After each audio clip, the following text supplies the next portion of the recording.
കഴിഞ്ഞ ദിവസം നമ്മുടെ സുരേഷ് കുമാർ സാറിൻ്റെ ഒരു നയതന്ത്ര പ്രസംഗവും വാക്കുകളും കേട്ടിരുന്നു. നമ്മുടെ തിരുവനന്തപുരത്ത് IFFK നടക്കുന്ന വേദിയിൽ ബീഫ് എന്നൊക്കെ പേരുള്ള പടങ്ങളൊക്കെ പറ്റേ അങ്ങ് വെട്ടി. എന്ന് പറഞ്ഞാൽ ഇപ്പോൾ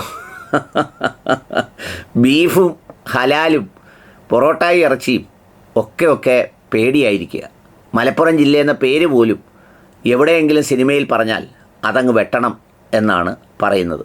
ഏതായാലും അതുമായി ബന്ധപ്പെട്ട് വെട്ടിയതിനെക്കുറിച്ച് ബഹുമാനപ്പെട്ടവരായ സുരേഷ് കുമാർ സാറിൻ്റെ ഉയർന്ന ചില വാക്കുകൾ ഒന്ന് കേൾക്കാം. ഇതേ കേട്ടോളൂ, വെട്ടിയത് എന്താണെന്നുള്ള കാരണം. ചില നോംസ് ഉണ്ട്, ബാക്കിയുള്ള രാജ്യങ്ങളുമായിട്ടുള്ള ഡിപ്ലോമാറ്റിക് അറേഞ്ച്മെന്റ്സ് ഉണ്ട്.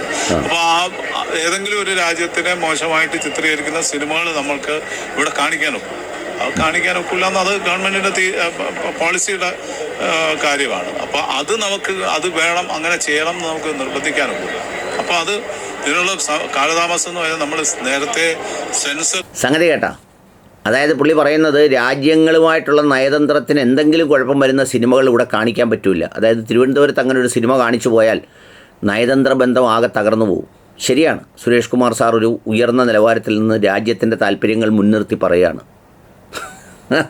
എന്നാൽ ഇതേ സാറ് നിങ്ങൾ ഓർക്കുന്നുണ്ടാവും, കേരള സ്റ്റോറി ഇറങ്ങിയപ്പോൾ, അതുപോലെ പുയ മുതൽ പുയ വരെ എന്ന് പറയുന്നത് രാമസിംഹൻ്റെ പൂയാവാലി ഇറങ്ങിയപ്പോൾ അവിടെ പോയി ഭാര്യയും ഭർത്താവും സിനിമ കണ്ടിട്ട് മേനക ചേച്ചി മലയാളത്തിലും സുരേഷ് കുമാർ സാറ് കേരളത്തിലെ മലയാളം ചാനലുകൾക്ക് മുമ്പിൽ ഇംഗ്ലീഷിലും കേരള സ്റ്റോറിയൊക്കെ എത്ര അനിവാര്യമാണ് കേരളത്തിൽ എന്ന് പ്രസംഗിച്ച ആളാണ്.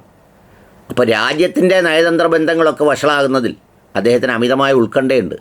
ഈ സംസ്ഥാനത്തിനകത്ത് സ്നേഹത്തോടെ ജീവിക്കുന്ന മനുഷ്യർ, അവരെക്കുറിച്ചുള്ള കഥകളിൽ വിദ്വേഷവും വെറുപ്പും അതുപോലെയുള്ള സംഗതികളും ഒക്കെ പ്രചരിപ്പിച്ച് അത്തരം കത്തിക്കലുകൾ നടത്തുന്ന സംഗതിയുടെ കള്ള പ്രമേയങ്ങളെ, സത്യമാണെങ്കിലും വേണ്ടില്ല, പച്ചക്കള്ള പ്രമേയങ്ങളെ അത് സത്യമാണെന്ന് പറയാൻ ഒരു പ്രയാസവുമില്ലാത്ത നയതന്ത്രമാണ് ബഹുമാനപ്പെട്ടവർക്കുള്ളത്.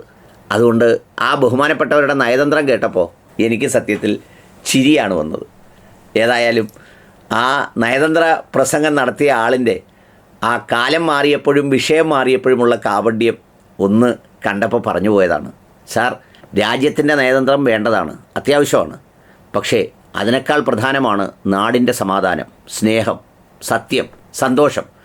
അതിനൊക്കെ കൂടി വില കൽപ്പിക്കണം. അത്രയേ ഉള്ളൂ.